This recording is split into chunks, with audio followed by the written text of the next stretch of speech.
kawasan itu dan kawasan ini masih ada jurangnya. Jadi ini patut merupakan perjuangan golongan pendidik yang sebenarnya kita ambil tindakan. Sebab latihan guru tu sama kita menempatkan guru yang terbaik sama ada di bandar juga di kawasan luar bandar. Jadi dari segi itu ada. Jadi banyak lagi perjuangan yang perlu kita laksanakan. Umpamanya ini satu yang hebat. Bila kita datang balik, kita akan bincang balik. Kita kena berehat. Memang kena berehat seketika dan kita akan bincang perkara tersebut dan juga bergerak ke hadapan bagaimana. Okey, kita ada 5 minit je untuk perbincangan terakhir ini. Prof Ibrahim dulu sambung tadi apa contoh itu dengan moving forward bagaimana. Antara lain bila kita merdeka dan sebagainya, kita nak meningkatkan kelas masyarakat kita yang kelas sosioekonomi menengah dan sebagainya, dan kita wujudkan Taling Jaya dan macam-macam yang lain, yang kita mewujudkan kelas menengah. Jadi lapisan antara masyarakat kita dah berubah. Kita sekarang ni mempunyai kelas menengah yang besar dan juga kumpulan miskin tegar yang makin lama makin kecil. Tapi yang orang tak nampak ialah antara kumpulan dalam strata kelas menengah ni ialah guru tau. Gurulah yang merupakan tonggak kepada kelas menengah. Kelas menengah mempunyai ciri-ciri yang dalam sejarah, mana-mana sejarah di dunia, kelas menengahlah yang memajukan sesuatu masyarakat. Kelas menengahlah yang menjadi penerima perubahan dan inovasi dan sebagainya. Jadi kalau kita tak lihat kemungkinan ini, maka kita tak gunakan guru sebagai kelas menengah. Jadi kita nanti asyik wujud hanya pada peringkat budaya popular. Tetapi kelas menengah ini boleh melonjakkan kelasnya untuk mendukung budaya tinggi dan halus.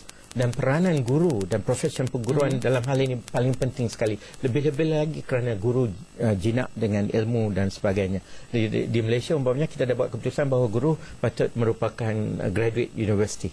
Dan kalau universiti memain peranan yang penting, maka kita dapat membawa perubahan. Jadi bila kita nak lihat masa depan ni, kita jangan lihat saja daripada sekolah tingkatan darjah 1 sampai tingkatan 6 dan sebagainya. Kita kena lihat prasekolah, kita kena lihat universiti, apa yang berlaku di universiti secara berkesinambungan. Kemudian kita kena lihat alam kerja, apa yang berlangsung di Kementerian Sumber Manusia dan sebagainya. Bila kita lihat secara menyeluruh ini, maka kita dapat membinakan satu bangsa yang kuat.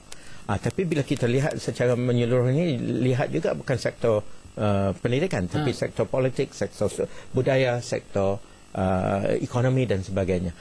Jadi ke hadapan dalam sektor pendidikan itu kita kena beza antara dasar dan dasar pendidikan dan dasar-dasar lain-lain kementerian yang mesti bertindak tindih dan disatukan, termasuk dunia pendidikan dan dunia latihan. Dan bila kita lihat dasar dalam pendidikan itu sendiri, kita kena lihat bezanya dasar dan amalan, policy dan praktis. Praktis ni lah di mana guru dapat memain peranan yang hebat sebagai pemimpin ilmu dan membantu negara menjadi antara yang termaju di dunia. Jika saya faham apa yang Prof katakan tadi itu, Prof katakan perlu satu goal, satu arah dari tuju, dan semua pihak perlu bergerak, bertindak-tindak semua untuk bergerak ke arah itu. Prof Ali, macam mana untuk bergerak ke hadapan?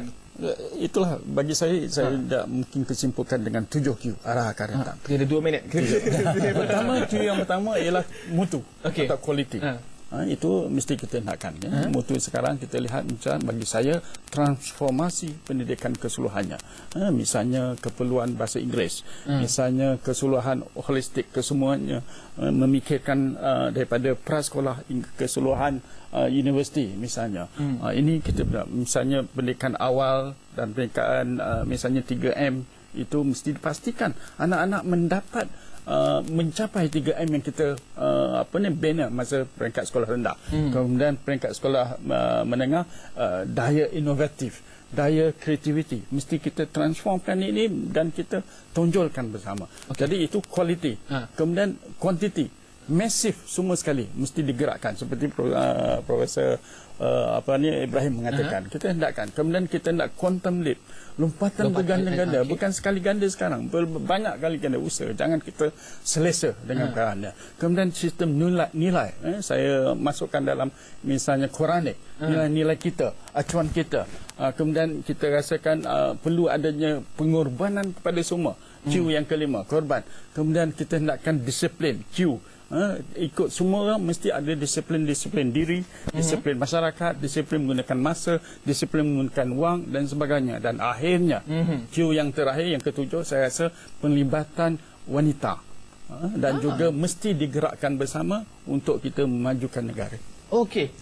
Ringkas dan padat. Tapi saya rasa ada banyak lagi peluang untuk kita berbincang dengan lebih lanjut lagi. Terima kasih Profesor Datuk Dr. Ibrahim Bajuni dan Profesor Madya Datuk Muhammad Ali Hassan kerana memberikan kita ilmu yang cukup banyak kali malam ni. Dan saya Rizal Sukapti, teruskan menonton Astro Awani, Gerbang Dunia Kita. Salam hormat.